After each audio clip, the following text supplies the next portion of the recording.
Welcome to the human physiology lectures. आज हम पढ़ेंगे हैज़ार्ड्स ऑफ ब्लड ट्रांसफ्यूजन के बारे में।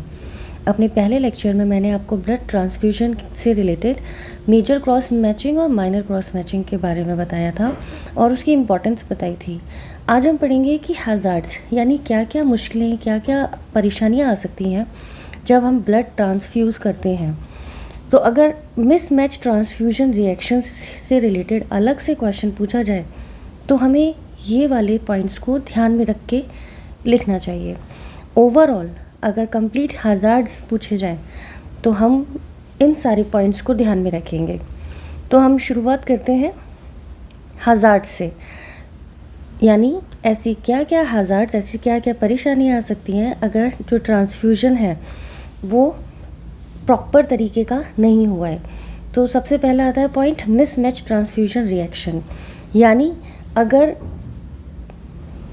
ए बी और O प्लस RH इस तरीके के ब्लड ग्रुप में एंटीजन और एंटीबॉडी रिएक्शन अगर हो जाती है, antigen antibody reaction, antigen antibody reaction की वजह से क्या हो जाता है, एग्लूटिनेशन हो जाता है RBCs का। तो जब मिसमैच तरीके का ब्लड ग्रुप ट्रांसफ्यूज़ होता है तो सबसे पहले क्या होता है, एग्लूटिनेशन, जिसमें डोनर्स की RBC इन रेसिपिएंट्स सर्कुलेशन, जैसे जब सपोज ब्लड ग्रुप A है और उसको ब्लड ग्रुप B ट्रांसफ्यूज़ कर दिया जाए तो डोनर्स की RBCs जो है वो रेसिपिएंट के सर्कुलेशन में चली जाती हैं और RBC का एग्लूटिनेशन हो जाता है, यानी वो टूट जाती हैं। दूसरा पॉइंट आता है टिश्यू इस्चीमिया। टिश्यू इस्चीमिया का मतलब होता है कि ऑक्सीजन की कमी हो जाती है, जैसे agglutinated cells block certain blood vessels. अब जो क्लम्प हुई हैं RBCs, जो एग्लूटिनेटेड हुई हैं, टूट गई हैं, ये क्या करेंगी, ब्लड वेसल्स के अंदर कहीं ना कहीं जाके ब्लॉकेज कर देती हैं, जिसकी वजह से वायलेंट पेन इन बैक, सबसे ज़्यादा जो पेन फील होता है ट्रांसफ्यूजन के बाद वो बैक में फील होता है। नेक्स्ट आता है haemolysis, rapidly release of haemoglobin in circulation. तो चूँकि एग्लूटिनेशन हुआ, RBC का ब्रेकडाउन हुआ, तो RBC की ब्रेकडाउन से क्या हुआ, हीमोग्लोबिन रिलीज़ हो गया। अब ये हीमोग्लोबिन जो है वो सर्कुलेशन में बहुत ज़्यादा मात्रा में फ्री फॉर्म में पहुंच जाता है, तो इस कंडीशन को हम बोलते हैं ब्रेकडाउन ऑफ RBC को हीमोलाइसिस। नेक्स्ट आता है सर्कुलेटरी शॉक। सर्कुलेटरी शॉक क्या होता है, जब किसी भी टॉक्सिक सब्सटेंसेस की वजह से या RBC कम हो जाए तो उस कंडीशन में आर्टेरियल ब्लड प्रेशर जो है वो कम हो जाता है, जिससे रीनल ब्लड फ्लो कम हो जाता है, और रीनल ब्लड फ्लो कम होने पर ये कंडीशन आ जाती है। नेक्स्ट आता है हीमोग्लोबिनूरिया, यानी जो RBCs के डिस्ट्रक्शन से जो हीमोग्लोबिन बना, ये कैसा था, सारा बाउंड नहीं हो पाया तो कुछ फ्री फॉर्म में रह गया। अब ये फ्री फॉर्म में रह जाता है तो ये किडनी की जो ग्लोमेरुलस है उस मेम्ब्रेन में जाकर लीक हो जाता है और यूरिन में भी प्रेजेंट हो जाता है। तो इस कंडीशन में क्या होता है, यूरिन जो होता है उसमें हीमोग्लोबिन प्रेजेंट होता है। तो हीमोग्लोबिनूरिया मतलब यूरिन में प्रेजेंट होना। नेक्स्ट आता है रीनल ट्यूबुलर डैमेज। इसमें क्या होता है, ये जो फ्री हीमोग्लोबिन है ये प्रेसिपिटेट यानी वहाँ पे प्रेजेंट हो जाता है इन ट्यूब्यूल्स एज एसिड हेमेटन, और ये क्या करता है, ऑब्स्ट्रक्ट कर देता है ल्यूमेन ऑफ ट्यूब्यूल्स को, जिसकी वजह से ट्यूब्यूल्स का डैमेज हो जाता है, कहाँ पे, किडनी में। तो रीनल ट्यूबुलर डैमेज हो जाता है। नेक्स्ट आता है acute renal shutdown. Acute renal shutdown, इसे हम एन्यूरिया भी बोलते हैं, कि किसी भी वजह से रीनल वेजोकॉन्स्ट्रिक्शन हो गया तो उसमें 2-3 पॉइंट्स इंपॉर्टेंट आते हैं। एक तो सर्कुलेटरी शॉक हो जाएगा, ठीक है, रीनल ब्लड फ्लो कम हो जाएगा। दूसरा हाइपोटेंशन, आर्टेरियल ब्लड प्रेशर जो है वो कम हो जाएगा।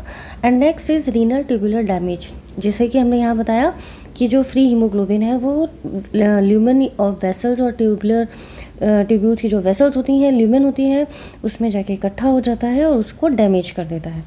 नेक्स्ट आता है रीनल वेजोकॉन्स्ट्रिक्शन।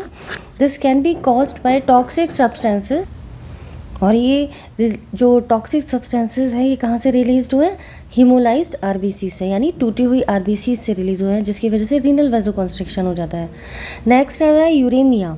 यूरेमिया का मतलब होता है कि नाइट्रोजिनस सब्सटेंसेस जो हैं वो बढ़ जाते हैं और पोटेशियम कॉन्सेंट्रेशन बढ़ जाती है, जिससे एक्यूट रीनल फेलियर हो जाता है, और एक्यूट रीनल फेलियर का फाइनल जो रिज़ल्ट है वो है डेथ। नेक्स्ट आता है jaundice, that is haemolytic jaundice. क्योंकि आरबीसीज़ का हीमोलाइसिस हुआ, आरबीसीज़ जो है वो टूट गई, ब्रेक डाउन हो गया, तो आरबीसीज़ के ब्रेक डाउन से क्या हुआ? बिलीरुबिन की कॉन्सेंट्रेशन जो है वो बढ़ गई, तो इसे बोलते हैं excessive formation of bilirubin that cause haemolytic jaundice. तो ये मिसमैच ट्रांसफ्यूजन की रिएक्शंस थी। इसके अलावा अदर रिएक्शंस में क्या आ सकता है? Circulatory overload. सपोज़ कोई कार्डियक पेशेंट है और उस कार्डियक पेशेंट में आपने ब्लड ट्रांसफ्यूज़ किया, तो उसके जो सर्कुलेशन के अंदर है वॉल्यूम बढ़ जाएगा, किसका? प्लाज्मा का, या आप टोटल मान लीजिए ब्लड का। तो किसी भी वजह से ये इसका जो अमाउंट है, कॉन्सेंट्रेशन है, वो इंक्रीज़ हो जाएगी और इससे सर्कुलेटरी ओवरलोड हो जाएगा। नेक्स्ट आता है pyrogenic reaction, fever and chills due to destruction of leucocytes and platelets. किस वजह से आ सकता है? क्योंकि प्लेटलेट्स और डब्ल्यूबीसीज़ का भी डिस्ट्रक्शन हो जाता है, जिसकी वजह से कई बार फीवर आ जाता है, चिल थ्रिल्स हो जाते हैं। चिल थ्रिल्स का मतलब होता है कपकपाहट के साथ ज़ोर से फीवर आना। नेक्स्ट आता है एलर्जिक रिएक्शन। सपोज डोनर के contain substances that cause allergy to patients. ऐसा कुछ सब्सटेंस है डोनर के ब्लड में जिसकी वजह से कोई एलर्जी रेसिपिएंट को हो जाए, तो उसमें सबसे इम्पॉर्टेंटली आता है skin rashes and asthma. Next is transmission of blood borne infection. Suppose अगर recipient AIDS, viral hepatitis, malaria, syphilis, इनमें से किसी से भी ग्रसित है, तो उसकी वजह से डोनर भी इन्फेक्टेड हो जाए, रेसिपिएंट भी इन्फेक्टेड हो जाएगा। तो डोनर अगर इनमें से किसी से भी ग्रसित है, तो डोनर में ऐसे ब्लड को अगर रेसिपिएंट को ट्रांसफ्यूज़ किया जाए, तो ये सारे जो क्या कहते हैं एड्स, वायरल हेपेटाइटिस, मलेरिया, ये रेसिपिएंट को भी सफ़र करेंगे। Next is hypocalcaemia. क्योंकि हमें मालूम है कि जो स्टोर ब्लड होता है उसमें जो कैल्शियम है उसका अमाउंट कम हो जाता है, क्योंकि सिट्रेट मिलाते हैं हम ब्लड को स्टोर करने के लिए। तो सिट्रेट ज़्यादा मात्रा में जब आप बहुत बार मैसिव ट्रांसफ्यूज़न करने पड़ते हैं, जैसे थैलेसीमिया के पेशेंट्स वगैरह में, तो उस कंडीशन में क्या होगा, ये सिट्रेट कैल्शियम को कीलेट कर देगा और वो जो कंसंट्रेशन ऑफ कैल्शियम है वो बहुत ही कम हो जाएगी। तो ऐसा ब्लड बार बार अगर किसी रेसिपिएंट को दिया जाए तो उसमें क्या हो जाएगा? टिटैनी, क्योंकि कैल्शियम की कॉन्सेंट्रेशन कम होने से टिटैनी कॉज करता है। नेक्स्ट आता है हाइपरकैलेमिया।